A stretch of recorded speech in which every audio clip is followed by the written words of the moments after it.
Hello, Culture Matters podcast. Boy, am I excited about our episode today. Before I introduce you to our guest, here is a quote just for this episode. A person who cannot imagine the future is a person who cannot contemplate the results of his actions. Some are thus paralyzed into inaction. Alan Lightman. Oh,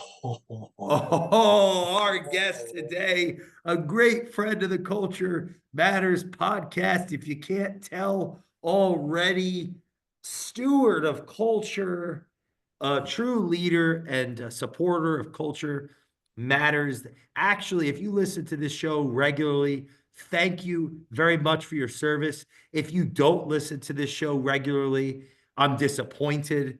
Go back to the beginning of the Culture Matters podcast, season 1, episode 10. Our guest actually has been on this show before, season 1, episode 10. If you're listening to this, we just surpassed episode 750 of the Culture Matters podcast.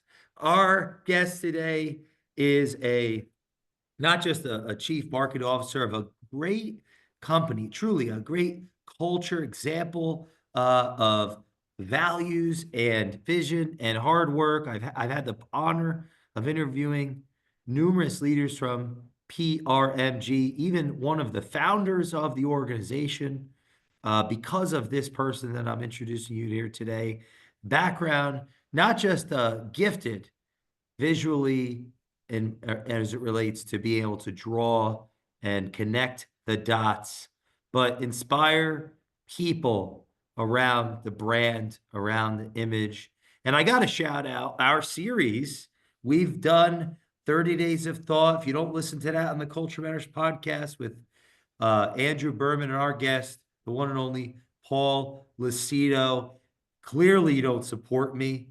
Go listen to those episodes. Go to YouTube and listen to Lucido Berman. Follow Paul Lucido, our friend. Thanks for coming on the show. I'm a little upset that it's taken me this long to get you back after 740 plus episodes. Holy cow. That is Wow. phenomenal. That is phenomenal when you think about it, how far you've come along since we did it. I want to say that episode was 5 years ago, and I could be off, but I think it's about five. November 30th, 2019, we released it. Holy smokes. And by the way, after that introduction, thanks for listening to the Culture Matters podcast. We're out of time. I was going to say more. I could say more. I mean, amazing career. It's how like could I follow? I'm giving a liturgy right now. God, Paul, thanks for coming back on the show. Thank you very much. And yeah, I was going to joke and say, how do you follow that introduction? Thank you, brother. I really appreciate it, and truly appreciate our friendship, business relationship, all that good stuff. Getting to meet you, Jenna, your team, and all the wonderful things that you guys do. I mean, you guys have been, stewards of culture. I mean, really, truly, and a lot of what I've been mirroring is from you. Let's be real. When Andrew and I first started the 30 Days of Thought, that amazing book that you wrote, that's my book too now, because it's my book, Yep. as you like to say. I think about how far we've come along. Andrew and I knocked out, I could be a little off on this. I want to say somewhere around 39 episodes. It might be a little shy of that, but we need to get back on that train. Now we are with you. We're doing it with you now, us three, which is amazing. But I love the book. I love how it's helped shape me in terms of how I process my thoughts, think things through. Back to getting comfortable with being uncomfortable. I feel like it really, really helps spawn and nurture that. So kudos to you, Jay. Seriously. I'd love to learn about the elements of culture that you have seen keep strength in a time in the industry of the banking industry that has, in some regards, had a recent president of of NAM on the show, Mhm. Kimber White, talk about the culture war. Hmm. And so I would love your wisdom around what's made cohesion so tight with your organization over the years and kept people on the rails, the train on the tracks kind of Mhm. things Yeah. in this time of uncertainty, but also a degree of tribalism. Yeah. I'm here to tell you that if I was to sum it up, a lot of it is just back to what I've been preaching all along, exemplifying through actions and behaviors. Doing what you say you're going to do is a big one. I like to look at it from this perspective. If we're going to talk about an organization such as company I work for, PRMG, leadership is demonstrating to all the employees through their actions and behaviors, that they are not throwing in the towel. They have stuck this out since I've been with the company, which will be 15 years, let's say, come due in March. I can't believe I'm saying that. So, Wow. so technically, Jay, I've been with the company for a little over half of its existence since it started in 2001. But going back to the point of culture, instant cultures, as I like to say, are artificial, right? You just add water and ingredient, and people go, here, we got an immediate culture. Real culture is earned over time, and it takes time to marinate. It can take, years before you really have something that's sustainable. And I'm preaching to the choir here because I know you know that. So we've stood the test of time. We've weathered the storms. We've given we have not given people false sense of hope. We're still growing. And a lot of it I just attribute to really good leadership, and back to your sort of philosophical way of looking at it. We're all aligned. We've got the primary, which is the sun, we'll call it, right? And the main star.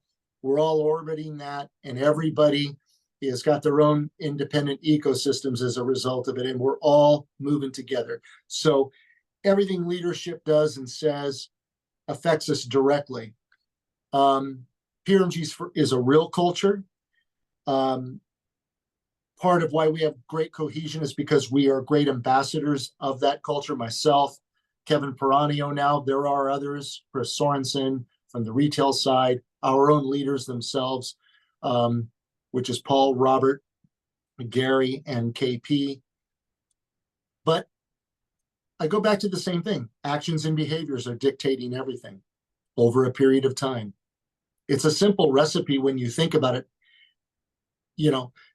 and to answer your sort of the part about what about in a time of uncertainty, well, I don't think anything's for certain. We don't know, we don't have a crystal ball, but we need to adapt with the changing landscape. And I think we have done that through our actions and behaviors. And as a result, people believe in us, and they know we really set out to keep moving forward and to prevail over time. And I that's what I love about Mm. PRMG. Now I can go on and on about specific details, Wow. but I think that's really what keeps this company moving forward. Starts with leadership, brother. It really does. How do you define leadership? You. Yeah, how do you define it? Well, that's a loaded question, isn't it? I mean, leadership goes back to, I mean, are you going to do what you say you're going to do? And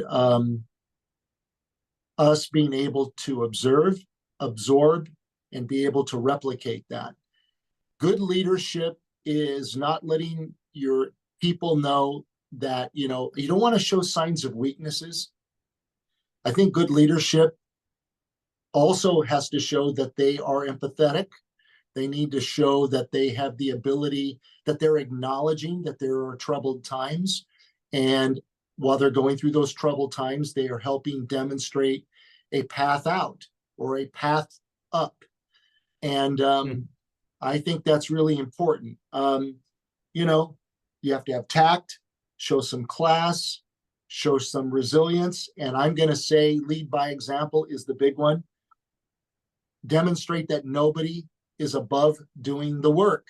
And so that's how I operate. That's the kind of leadership I do.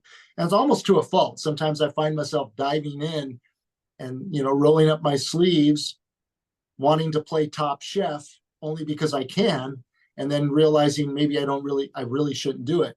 Or should I do it to demonstrate to the team that I'm willing to get in with you into the foxhole, fight the good fight, that kind of thing. Is that changing with the younger generations? Wow. You're in the hot seat, my friend. Okay. So for the few people that I do work with, I feel that they do get it. There is a sense of entitlement. We're all also working remotely. How do you manage remotely, which is tricky? But the people that I work with in my circle, I think because of the way I manage, I feel like they do get it.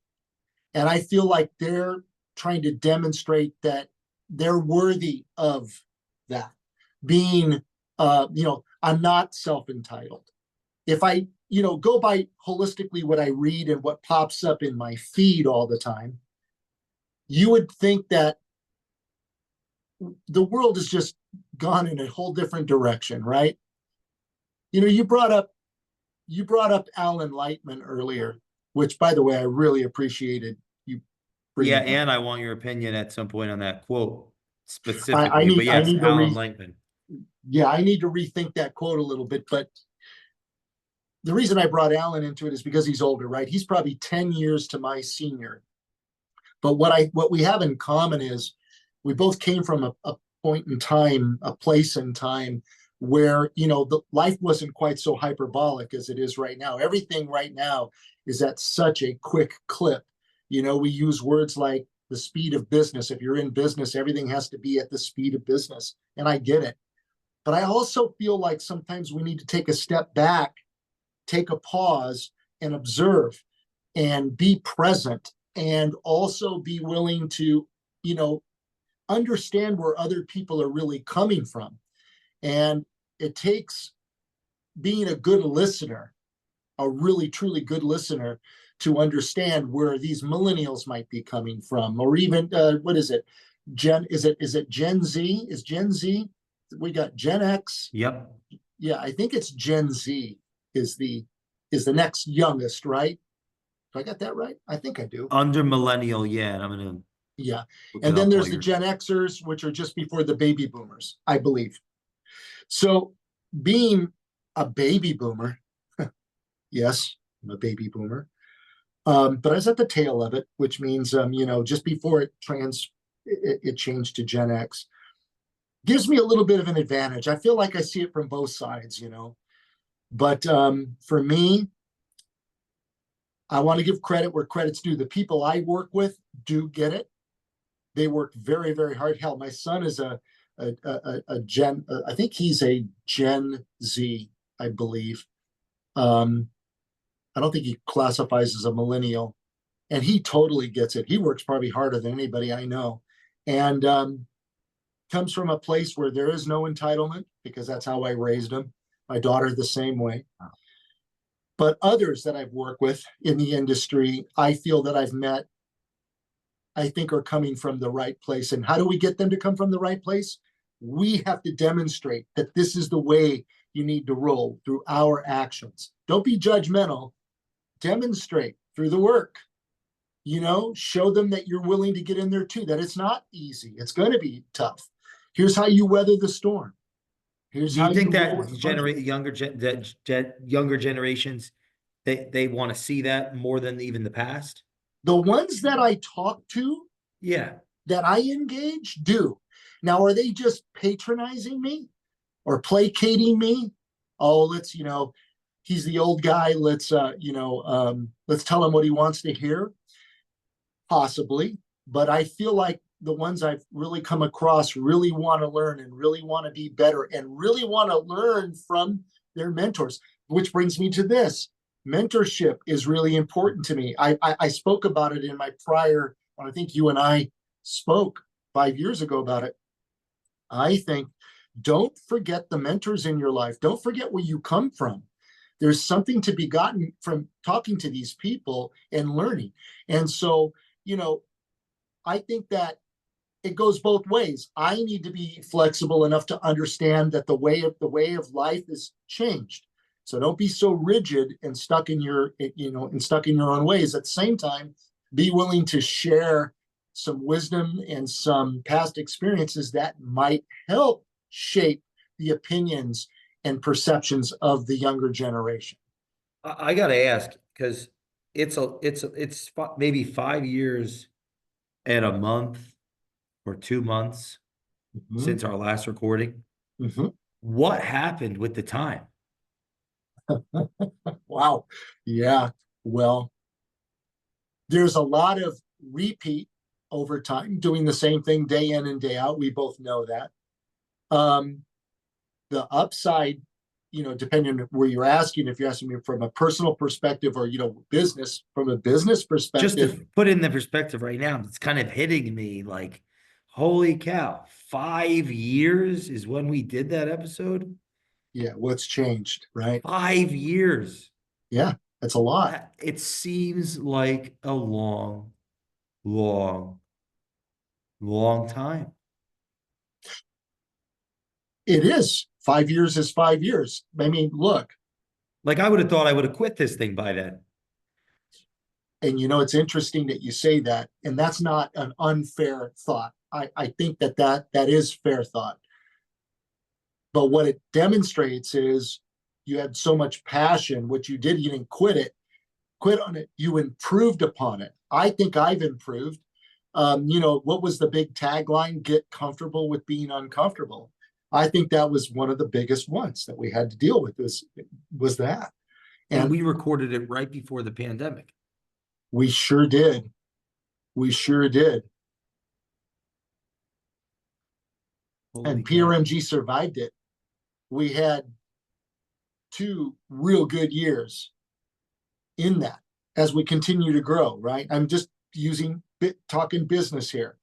Through the pandemic, coming out the other side of the wash, PRMG did great. Why? Good, solid culture. All things being equal, the mindset held together, and we just kept rowing in the direction we needed to, made a few course corrections along the way, and here we are, 2025. I think we're going to close out 2024 strong, and I believe we will close 2025 out even stronger. So from the business perspective, we did not let uncertainty, the pandemic, the mass exodus in the mortgage industry that took place derail us. We stayed the course. And so technically that's what you have to do. You've got to play the long game. If you just react to the short game without having that future foresight, you're pretty screwed, really. Then you're just going to be the product of whatever the moment is.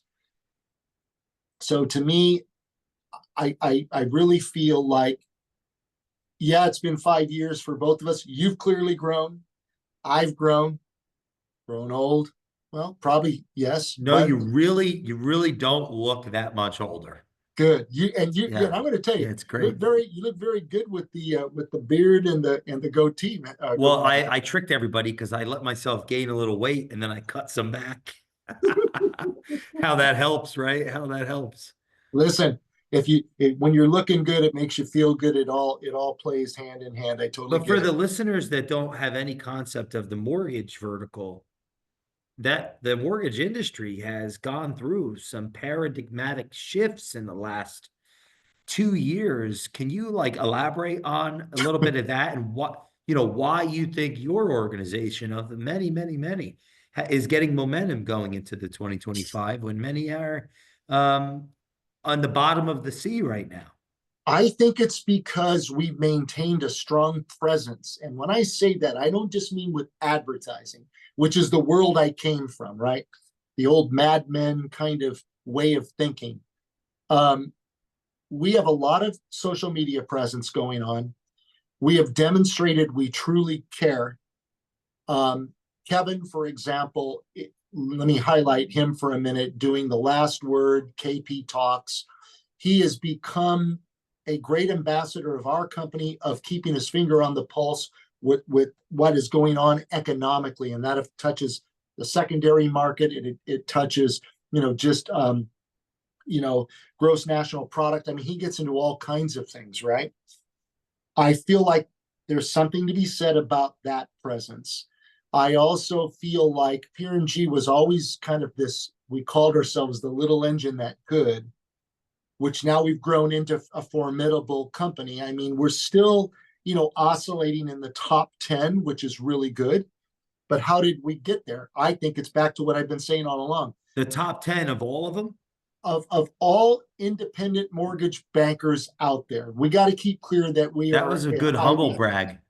Yeah. It's impressive. It is. Now, remember, when I started, we were like number 31, maybe, within the top 35. Wow. And we've worked hard. Now, we've had badges where we've had like top 5 best companies to work for. If you start breaking it down and analyzing it, you create silos like in the wholesale TPO space, or you want to go in the retail space, or wherever you want to go. There are ways to look at the numbers where you could effectively say, hey, we were in the top 5, maybe, right?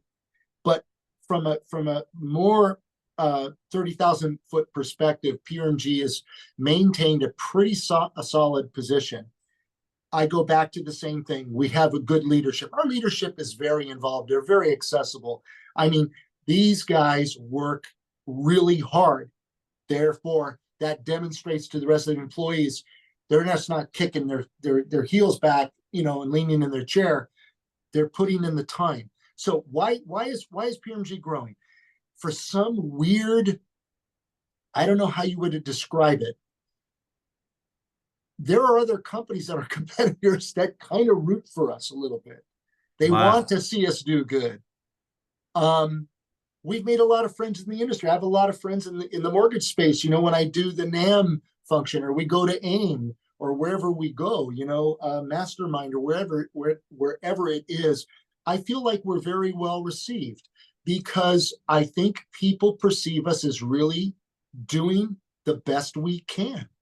And it's not always self-serving. We are willing to help others, to give others a leg up.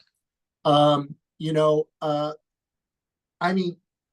want to get into it's our products. Sure, product is important. I think service is really important. I think when you maintain high service levels, everybody wins and everybody loves you, because they want to give you the next loan, because they know you could do the loan and you could do it timely. But now we're getting into the meat of it, right? We're getting into the particulars. I think from a more grandiose perspective, high level perspective, I think culture actually matters. And so finally, somebody coming on this show. And so I think we said it for a long time. We memorialized it. We believe in it. We demonstrated it.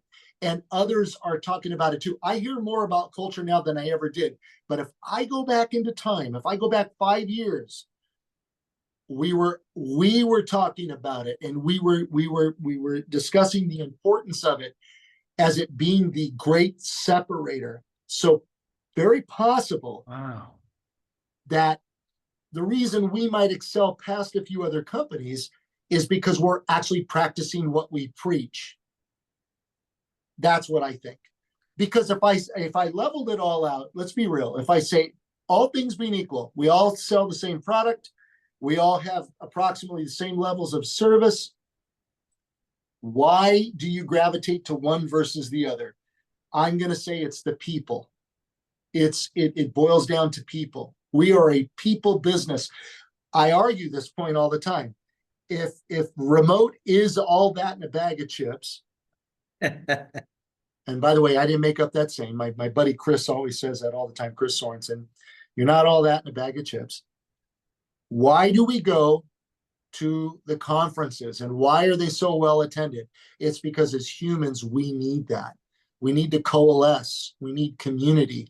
So to me, when you go to these events, and you show that you're stepping up, and we do things like our speaking events and rolling out new platforms and different things, I think those people that are there attending go, wow, you know what, these guys really care. They're really putting their heart into it. I believe those things matter, Jay. But unless you know something I don't know that goes beyond the pricing piece, I get it. Or maybe if you got some special arrangement, with certain brokers that you do business with in this case. But I think at the end of the day, I think when people like you, they want to work with you. And I think we got a lot of people that actually like working with PRMG. And I think that goes back to our character. I think that was what was missing in this business for years. I've been in this business since 1998, which is long enough. I saw the big, the mortgage crisis in 07 through 08. And, we talked about all the bad actors that left the business. I think that humans can sniff out BS. And, the bottom line is the people that are left in the industry now, I think are actually some good people. Yeah, it's shrunk a lot, but I think the people that are left are the people that actually care. I like to believe that. Unless that paints me as being naive. I don't know. Why should people in the business pride themselves on what they do? Why should they pride themselves? I mean, for me, it's a natural thing. I've always prided myself on what I did. I always want to aim to do the best possible job for my own personal growth. I think if you have to fake it till you make it, try to take pride of ownership, because it'll pay dividends in the end. I mean, if you take pride in your work, I mean, you're asking somebody here that, I don't know who our listeners are here, but I take tremendous pride in the actual product that I deliver, that I've been doing for years. And that is in, the artwork that we produce, the messaging that we do, the communication, I don't want to just be like everybody else, so from a personal perspective, think about what you could do to make a difference. I believe everybody unequivocally should take pride in their work. My grandfather used to say to me, I don't care what you do, be good at what you do. If you want to be, a doctor, be the best doctor you can be. If you want to be a floor sweeper, be the best damn floor sweeper you could be. So taking pride in your work, I think others will gravitate to you, and they'll want to work with you because they know that you are really pouring yourself into what you do to deliver the best possible product. So the byproduct of taking pride in your work is others recognizing that and then wanting to either, whether it's buying from you or working with you. I feel taking pride in Culture Matters, taking pride in 30 Days of Thought, is created a connection with us. You're talking to somebody who cares, who wants to be better, versus somebody who's just randomly like, oh yeah, that's cool, it's great. Wow. Can I throw the question your way? What does it mean to you? I'm curious as to what your perspective might be. To take pride in what one does? Yeah.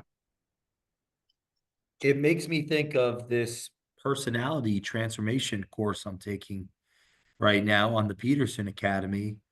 Dr. Peterson is talking about aiming for the highest good. The lecture, Aiming for the Highest Good, the lecture 5 that I'm in right now, is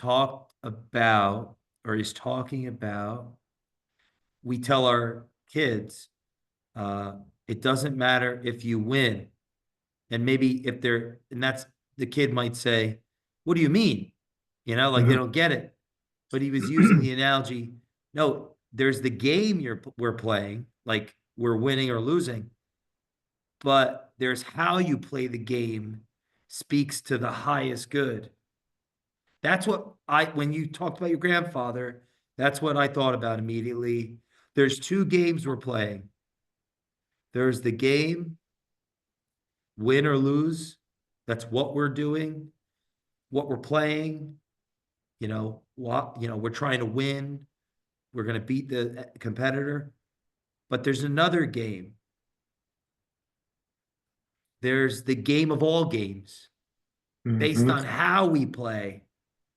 Our teammates may not want to play with us again. Our competitors may not want to play with us again. And he used the example of Quidditch in Harry Potter, how there was two games at the same time where they were playing the game Quidditch, where they're, throwing the balls and the hoops or whatever. And then there's that little Quidditch, the little yellow thing flying around. And Harry is trying to find that. There's someone trying to find that at the same time. And if you find that, you win the game immediately, because there's these two games going on. There's the game, and then there's there's the set of the series of all games. And that's what I thought when you say that. We're aiming at the highest good. I love Like when you said your grandfather wrote, I wrote this down, be the best you can at what you do. So maybe what we do is the game. Like, all right, we're going to beat this team, and because we're going to score one more point. That's what we do. But your grandpa said, be the best you can be at it. So the best we can be is a relationship. We're aiming to the highest good. That's our relationship with our potential. And how we play the game has a relationship with our potential. This is a Peterson course. It's our calling. And our conscience has to do with that. So like, don't cheat. perfectly. Don't take all the points, right, from your teammates. Be a Right. team player. Anyway, that's what I was thinking when you were saying, I'm like, is Paul Lucido in this Peterson Academy? Well, that's I'm fun. like, I'm thinking, are you in the courses? You know, It's crazy. you bring up really good points. So the greater good is always something that I preach to my own family, right? Let's all aim for the greater good. And when you talk about the winning thing, if you take pride in your work, the only person you're really competing with is yourself. The idea is to elevate yourself, to get better at your craft, to get better at your conduct, to not be to where you kind of were going. Don't show poor sportsmanship. Nobody likes a poor sport. It is not very becoming on anyone.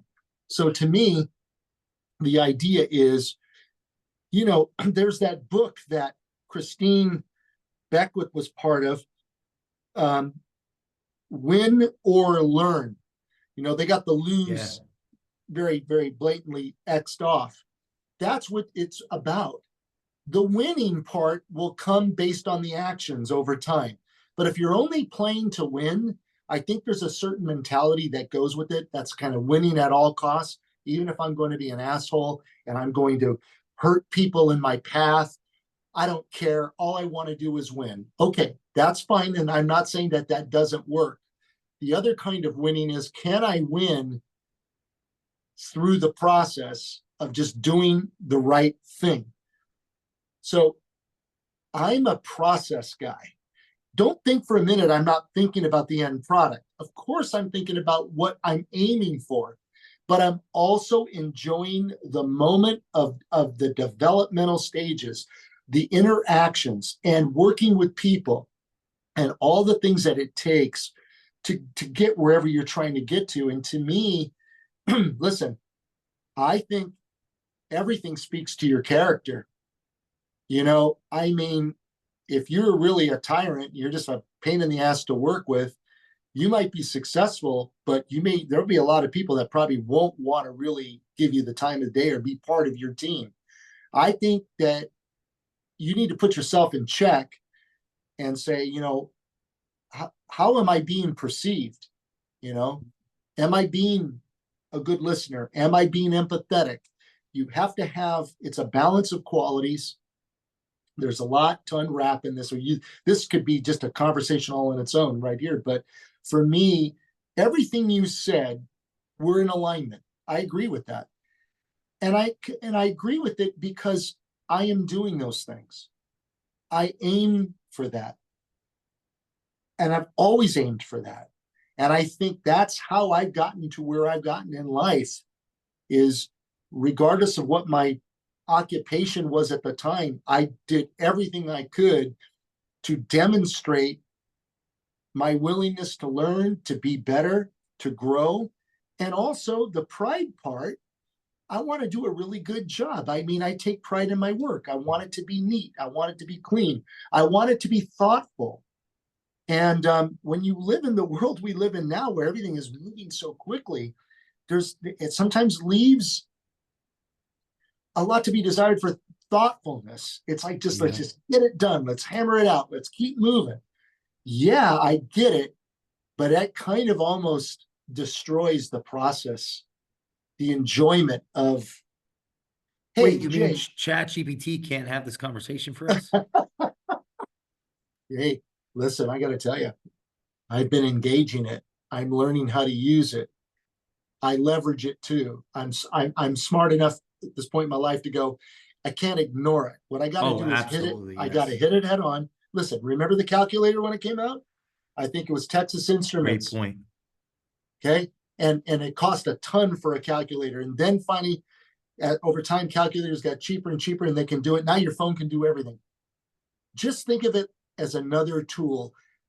Put your fears aside. Oh, it's going to put us out of business. No, you know what it is? It's another tool for you to bring in, to leverage, to do the job.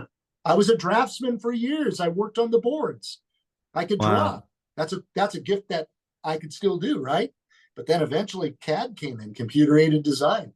Now we're hunting and pecking on keys, and we got a mouse and a Wacom tablet. Now we got to do everything electronically, right?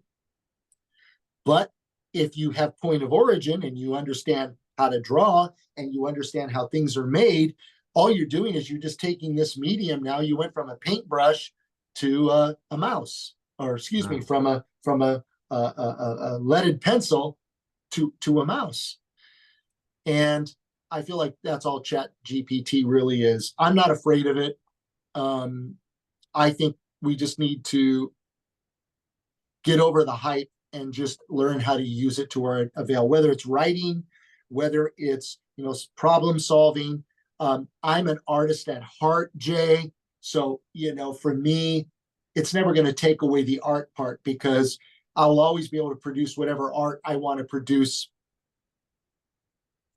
versus make me an ad, have it say blah, blah, blah, and kind of bring in these elements. And there it is. And I went, wow, that was my big contribution. And then I got to walk around and go, look what I did. I couldn't even in my right mind take credit for that. What do you see is the Yeah. relationship between marketing and culture? How do they synthesize in your estimation? How do they synthesize? Well, I think the marketing now has become personal marketing. So we live in a creator economy right now. We're doing it as we sit here and speak. So to me, I think that marketing and culture, you are using marketing mediums, whether it's social media, whatever you're using, to basically showcase your culture. A lot of it is now done through video. We both know, you and I both know, video is pretty much moving in the number one slot. It's getting there in terms of marketing. And we're all being schooled to be authentic, show yourself, let people see who you really are. So what do I see? I see a tremendous synergy right there. But it could also go the other way if you don't demonstrate the right character. It could work against you. How so? How so? Well, it just depends what you want people to see and believe. I think if you're a genuine person, I believe this. If you're genuine, I think that will come through. I think the average person could see that and look at somebody and go, you know what, I like this person. I can see, that they're, they got some flaws here and there, but they're being genuine to who they are. I think what we don't like is when we feel like we're being bamboozled. I'll go back to the old snake oil salesman. That rule still applies today. You could be a snake oil salesman on video. That stuff, that's the kind of stuff that put me off even when I was very, very young. And I think that came from my father. My dad just was really hard for him to digest BS, you know. And so I think Wow. I think the key is be your authentic self. But I think that marketing and video is the media now. That's back to what I just said. You know, you're producing an ad. Now you've got ads that you generate via, you know, literally now we got systems that could put ads together based on information we feed it. And now we got video over here that we can just, you know, do the whole thing verbally. I mean, but that's where I see. I don't think that that's any tremendous insight from my perspective. But if you're talking synergy, that's where they sync up. I think right now, in our company, I'm seeing more and more video. We're pushing everybody in the company to get comfortable with being uncomfortable, which I like to believe that that came from us, Sure. Andrew. Well, And you've led by example there.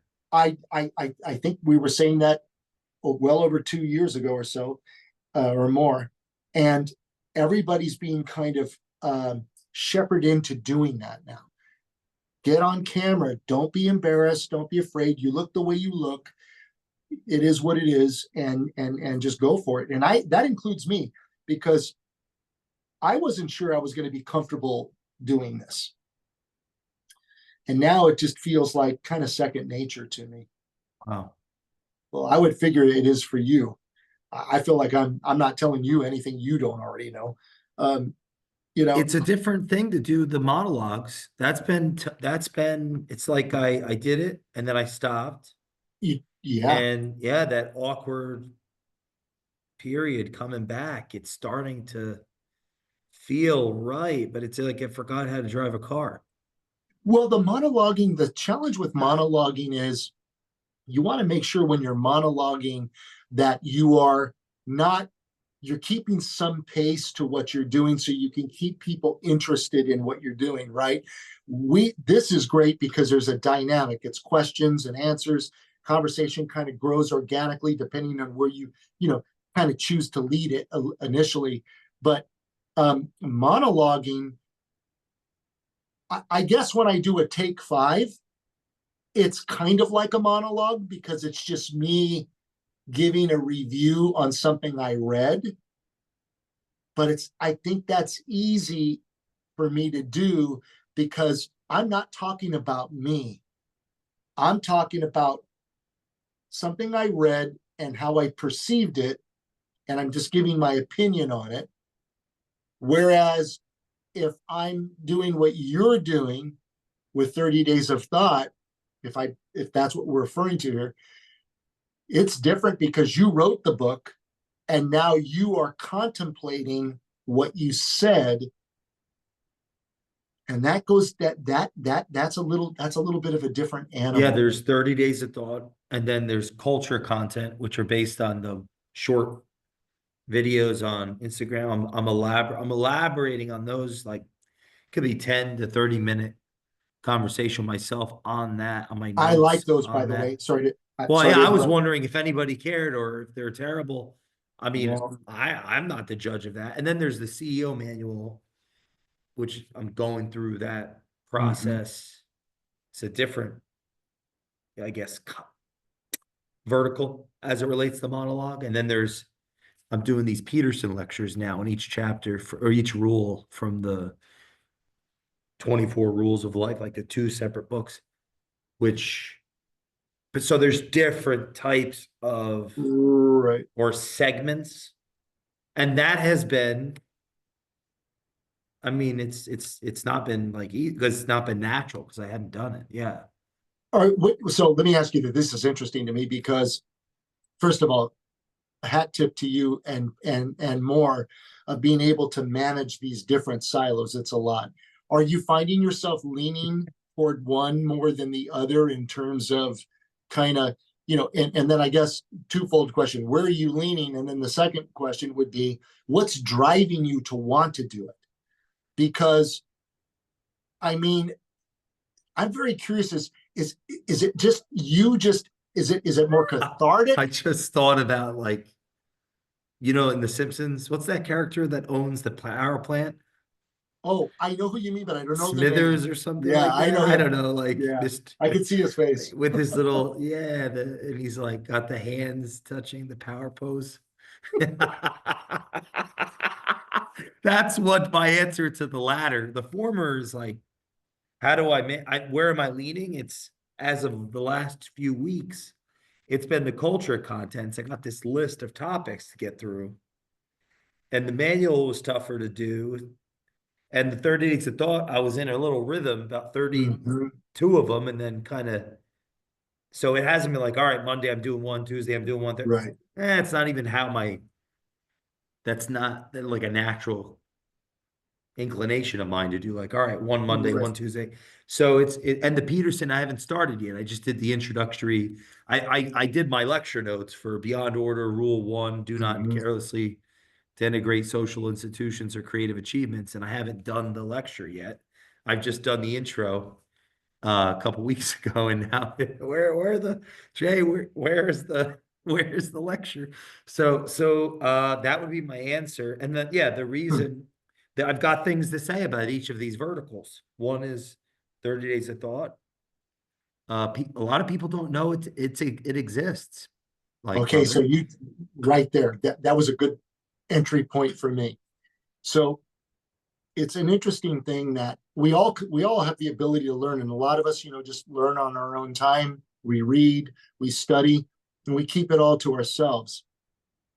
I think maybe what makes this work is the willingness, and I don't want to say need, but let's throw it in there. Maybe it is a need to want to share it outwardly so other people could potentially benefit from it, but also maybe it's affirmation in a way to say, hey, I want you to know I actually studied this.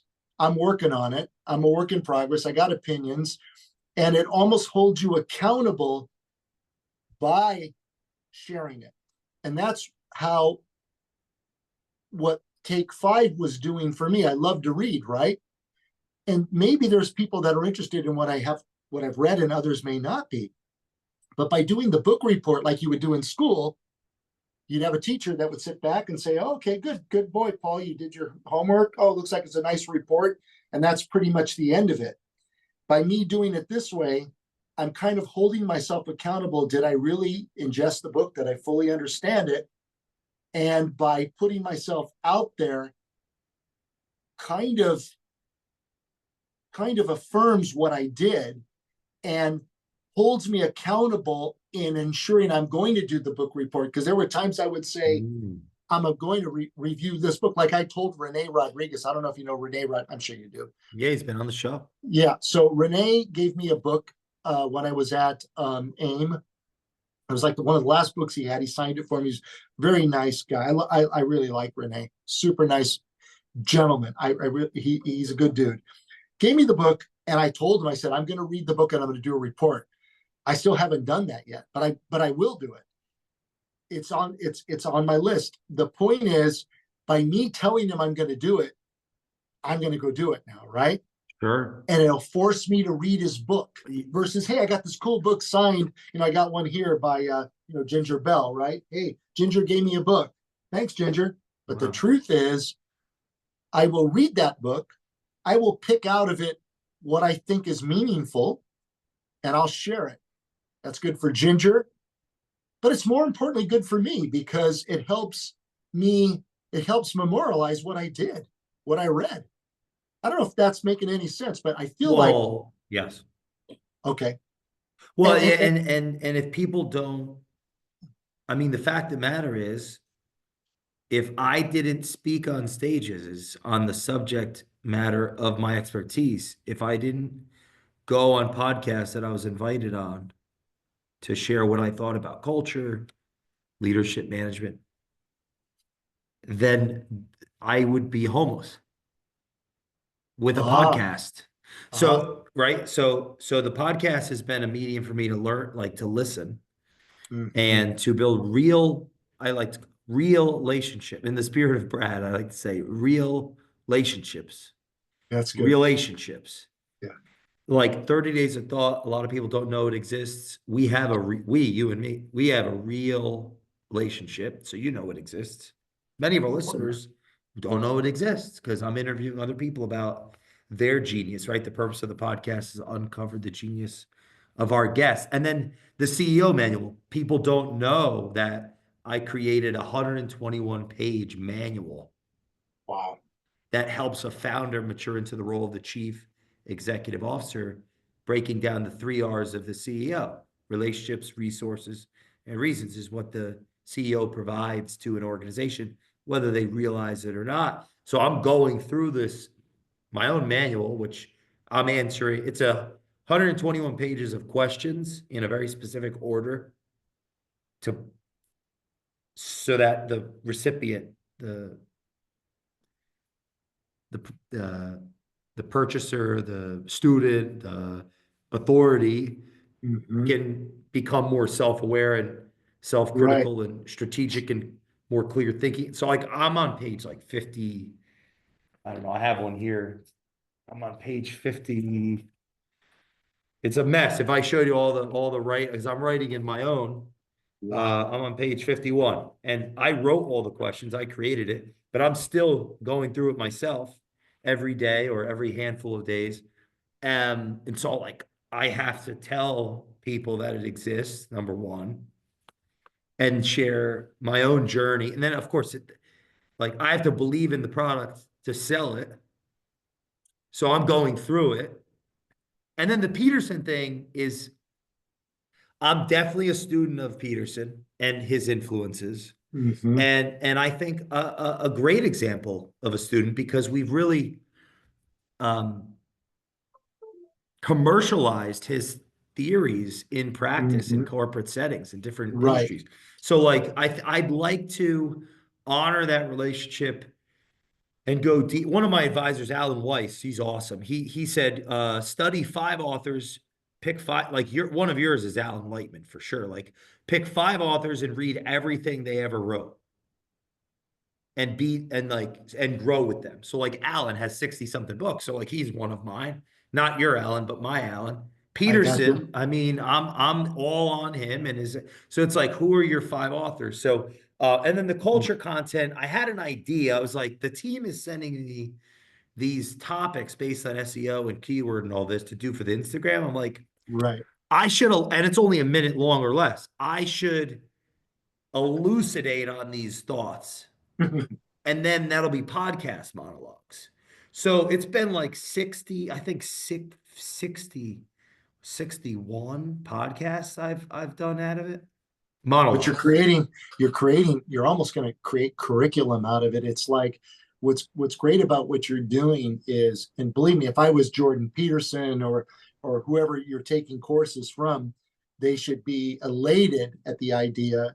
So having someone like you, bright as you are, and as well read as you are, and I think that's what the Thanks. other part that matters here is you have shown that you've disciplined yourself to be a voracious reader, and you have amazing retention, and you have the um, the ability to put it all on paper and then read and then share it outwardly to people. I think that's I mean, what a great way to everybody should educate themselves that way. I mean, honestly, it's a great way to educate yourself.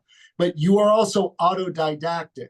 I'm the same way. That's why we relate to each other. That's why you're here on this show. Yeah, so being autodidactic is cool.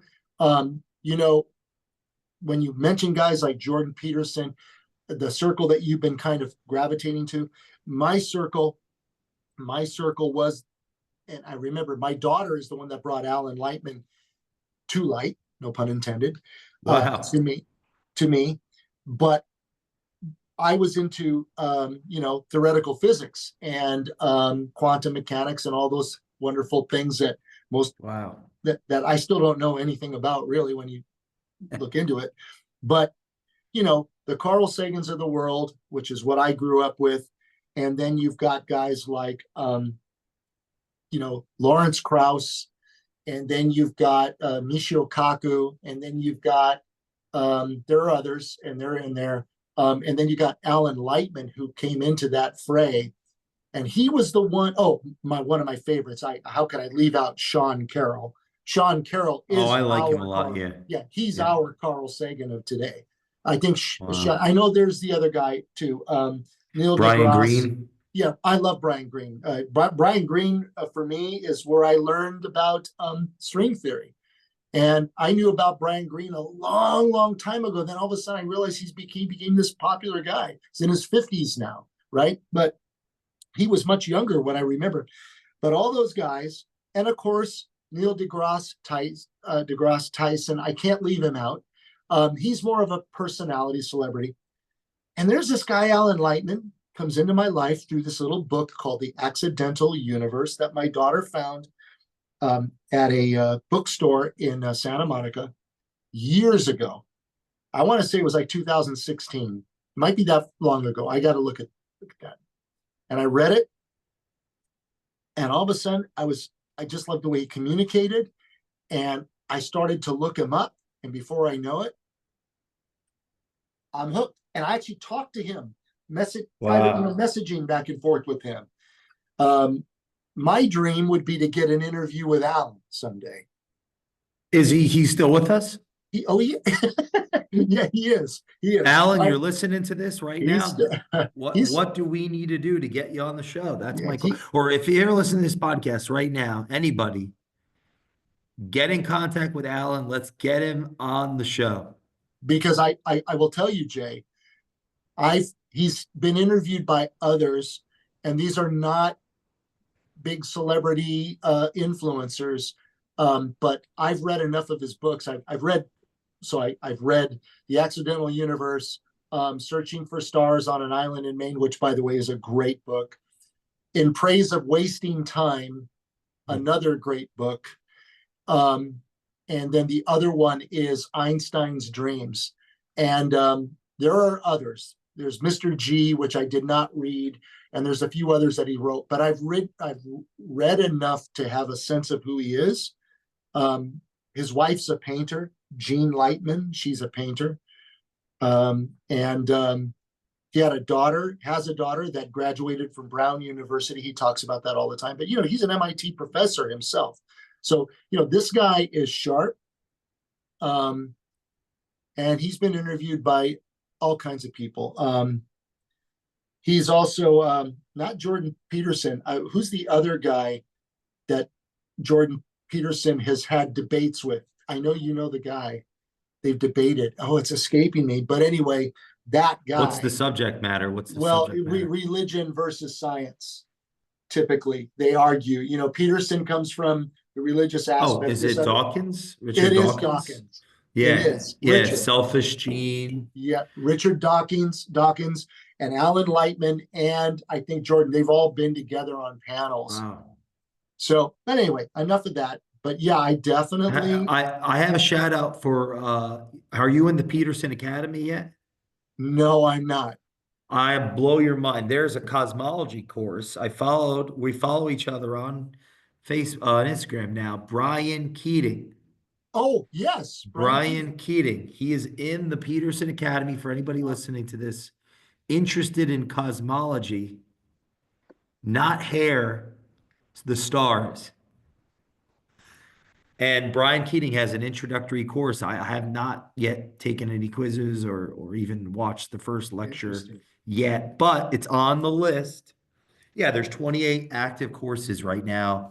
They released on September 9th of 2024 with 18 courses. They release 3 every month with quizzes that are monitored.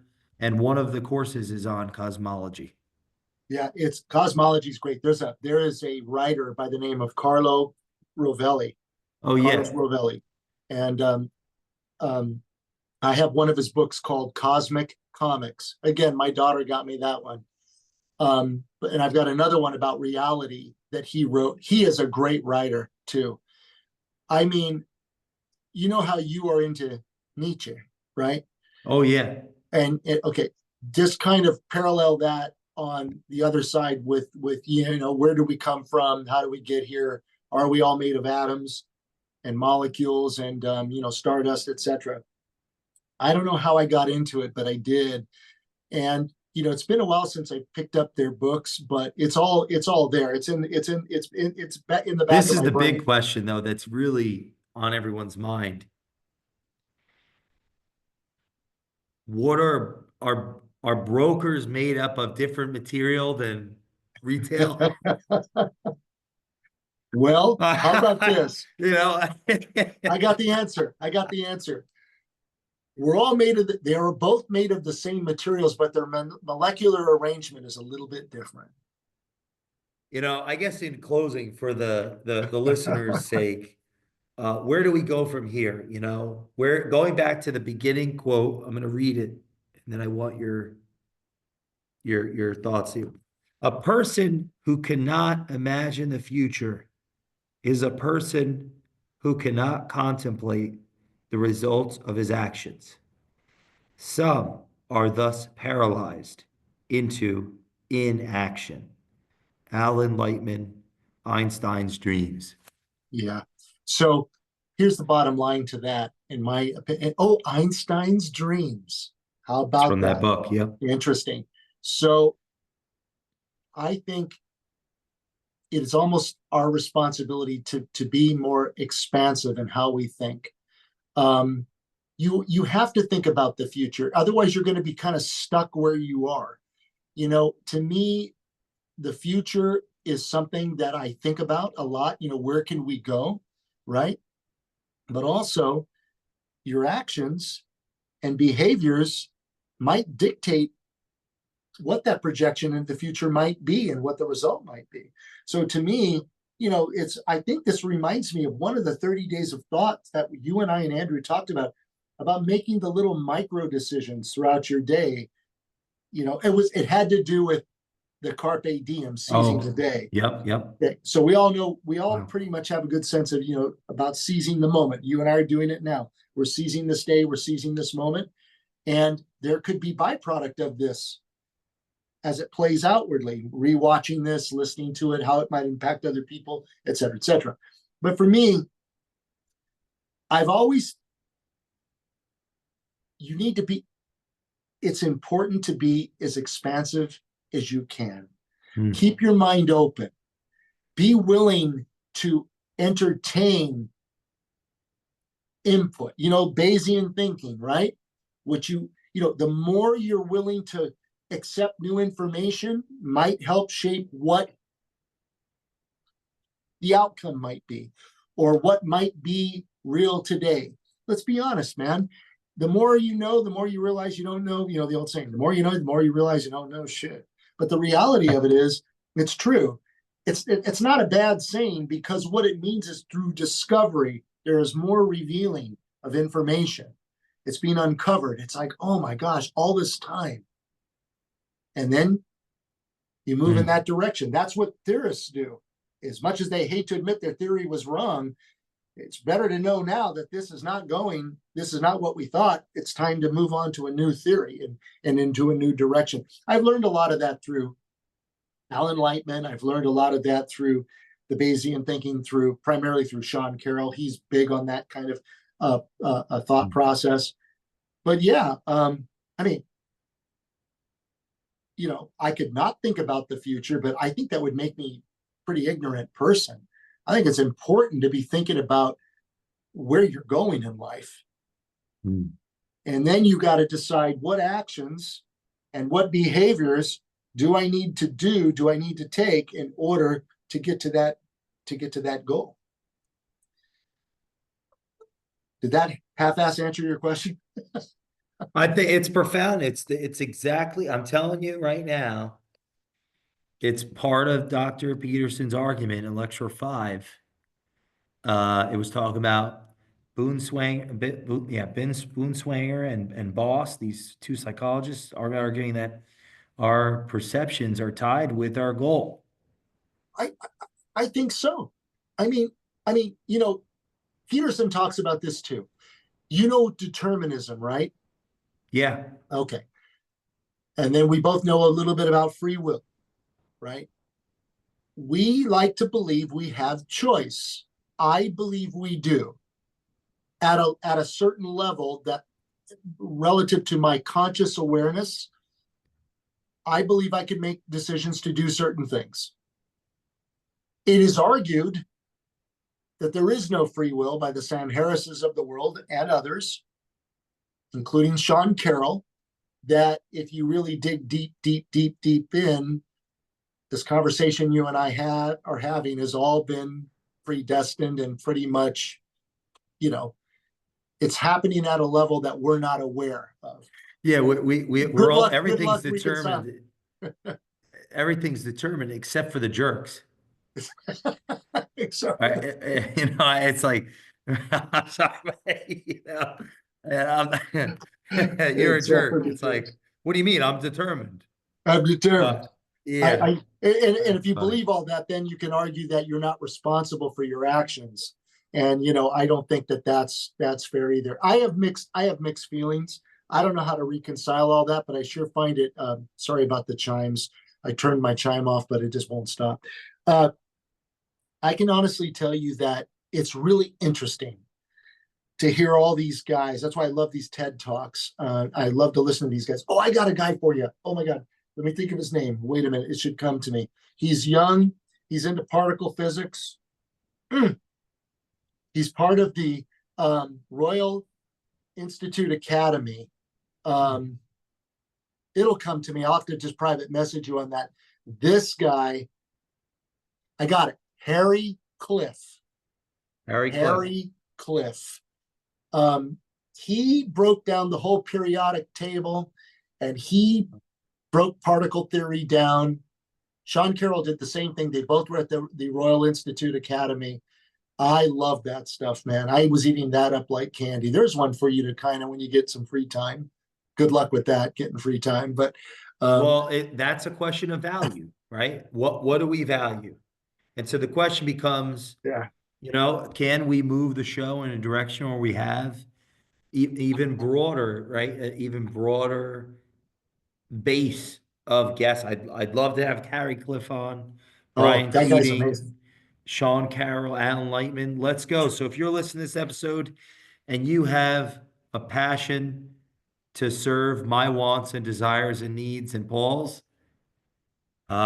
introduce us to any of these speakers and authors. Oh, you don't think guests send great all the time. I get unbelievable guests from the guests, or I'm sorry, from the guests and from the listeners. So if you're listening to this episode, your network matters. Your help makes a difference in our cause here. Paul, where can people find you on YouTube so they can follow along to your take fives and Sure. Sure. Take Five is just it's called Take Five Podcast. And you got the one there are others now. There are other Take Five podcasts that have come into existence, but wow. mine's pretty clear. It's the black and white badge. Clearly it's got a picture of me. But that would be on YouTube. I also could be found on LinkedIn, which is more of my business page through PRMG. But I have a small group. I think you're part of that group that also follow me on doing the Take Five book reviews.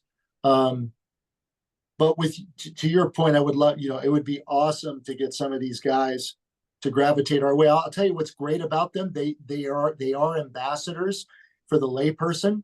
So they are the best people to have to help explain something that's relatively complex, to make it, not only palatable, but understand, comprehensive to the listener.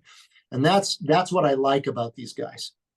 They put out their books, and I think you and I would be great to have on the show with them. I've got a few questions for Alan Lightman, and I've read enough about him. He's all about the transcendent experience. You'll learn that about him. He's had a couple Wow. really, really interesting. Oprah interviewed him too. This guy who I knew nothing about, all of a sudden it's like, what's going on? The universe has it's a very weird way of things come full circle, man. Final question. Those that are Yes, sir. listening that really want to learn about PRMG and be a part of this Mm-hmm. culture that you guys have incubated all these years, who do they reach out to? Fastest way to connect and see if they fit in the fabric of your space time. Yeah. Well, I would say definitely follow Kevin Peranio Yep. and follow him on LinkedIn. Follow his his KP Talks, which is on on Instagram. And then the other one I would say, and they're also posted on LinkedIn, and also The Last Word with Brian View, and Kevin Peranio, Jody Hall, and I believe it's Christy Sakamut. I believe that's how she pronounces her last name. Those four do a podcast every single Friday at Wow. 10 a.m. Pacific Standard Time, 1 p.m. Eastern Standard Time for about a half hour. And so that's a good way to get indoctrinated to know who they are. But if it's all PRMG centric, I mean, you can go through me at LinkedIn, Paul Lucido, on LinkedIn. But I would say that's the best way. You can check out our website, www.prmg.net, and learn more about the company. But I think it's better to come through the individual. That way you've got a shoehorn in. So private message me. That's all you got to do on LinkedIn. If And, you're listening to this episode, make sure you do that. Please go check out episode 10 of the Culture Matters podcast. Very different conversation. And please leave us a review on the Culture Matters podcast, and we will see you next time. Thank you so much for coming on, my friend. Thank you so much, Jay, as always.